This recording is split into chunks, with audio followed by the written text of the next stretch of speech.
other side is just stuff that's come up through the ground into people's homes.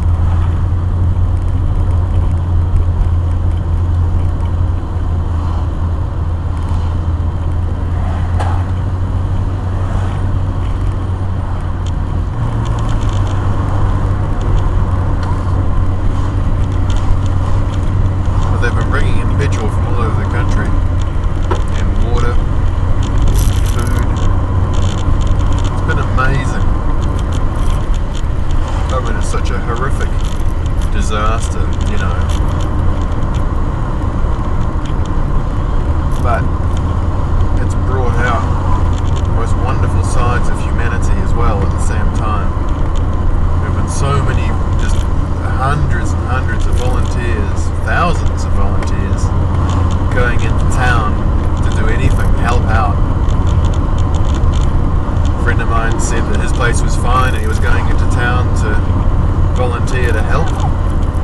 The next day, the day after I think, I find him at my house and he's going around with the Earthquake Commission people who were inspecting all the houses, and while they were inspecting the house, he's talking to the people inside, seeing if they need anything. They're offering all sorts of care, like if you need food or shelter, or even, you know, some people have lost their medication. Counselling. It's incredible. And yeah, so there he was in my lounge. It was amazing.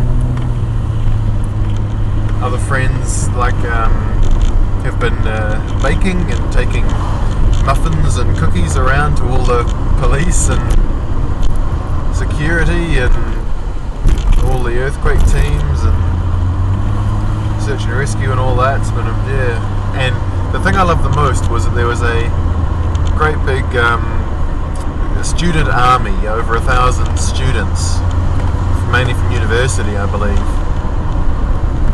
went into the suburban areas and cleaned up all of that dirt that we saw just before coming down that street there, Hoonhay Road, I think it is. And they just went in and helped, you know. There was, you know, 1,000 people descending onto one particular area in a town at a time, and just incredible. Amazing. Other people having barbecues, like their barbecue's fine, so people have no power and water in places, so these guys would just fire up the barbie and have a barbie and invite everyone around. Lots of businesses doing the same thing, free food, free water. In Littleton yesterday, where I live, we're going over the hill now into the harbour, but in Littleton on a Saturday, which was yesterday, they normally have a big farmers market, which is, oh wow, don't know if you can see the crack in the road here. Oof, that was it. The Army and the Navy are here doing a lot, again, out of Littleton where I live. The Navy have been taking around huge, not gallons, huge, what's the word I'm looking for? Bloody great big things of water, and delivering them around to different places around the harbour, because most of us out in the harbour still have no running water. So they're delivering drinking water, so you can just wander down to these big tanks. Tank is the word, tank. Big tanks with whatever, bottles, and fill up. I think you still have to boil the water just to be safe. Most of us out there have electricity now. Some people in town still don't, and probably won't for like 6 weeks, they reckon. Some of the really major power lines have been broken. Incredible. Absolutely amazing what people are doing.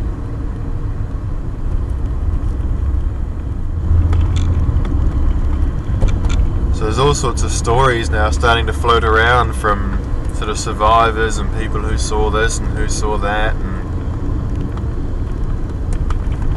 man, some of them just scary. One guy that I know was in New Brighton, which is again by the ocean, but sort of further away from these Port Hills. And the epicenter was underneath Littleton, which is on this side of the Port Hills, and Christchurch, which is where the main damage is on the other side of the hills.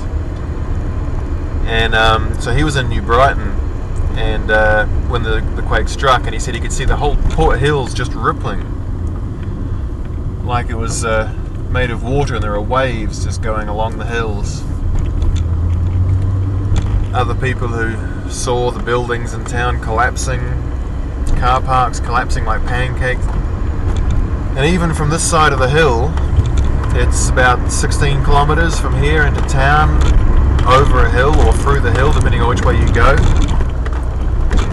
And our neighbour, who was a fireman doing the search and rescue,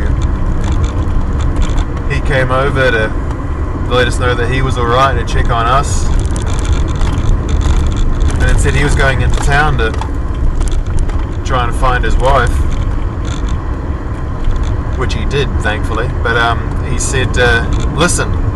And we just stopped and listened, and all we can hear was a sort of popping sounds.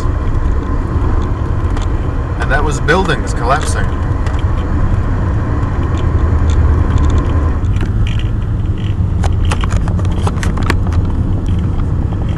I don't think we're going to be able to see it from here. We might have to see it when we come back around. It's just down to the right. So, big boulder there. I mean, that's a small one compared to the one that came down the hill. This is it, just down there. See the sort of tan coloured place? Just all took out power lines and things as it came down. There it is. Straight through the middle. Just insane. It's my welcome home buddy. Hi darling. Hi. Hello love. How are you? Yeah, really? Okay, watch out, I'm just going to close the door. Hi. Hi, baby cat. Wee baby cat. Ooh. Hello, Fanta. Meow. Really? Hi. Hello, darling. Oh, what a beautiful girl you are. So this poor wee girl took off for, well, she was only out for, I think she came in on the second morning, so she was out for maybe a couple of nights. She just takes off up into the trees, and we knew she'd be fine, but I mean, you know, scared obviously, but thankfully she doesn't go far, so when we called her she came. Oh, there you go. There you go. But it was really cold and raining as well.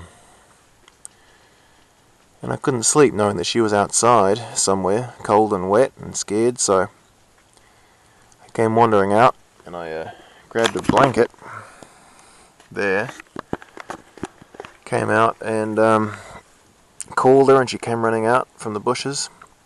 Grabbed her, wrapped her up in the blanket, dried her off. We hopped into the car because it was dry and warm, and also the aftershocks, which freaked the hell out of her. Didn't feel nearly as bad then in the car because of the suspension. So wrapped her up in the blanket, hopped in the car, purred her head off, went to sleep. Thank you very much.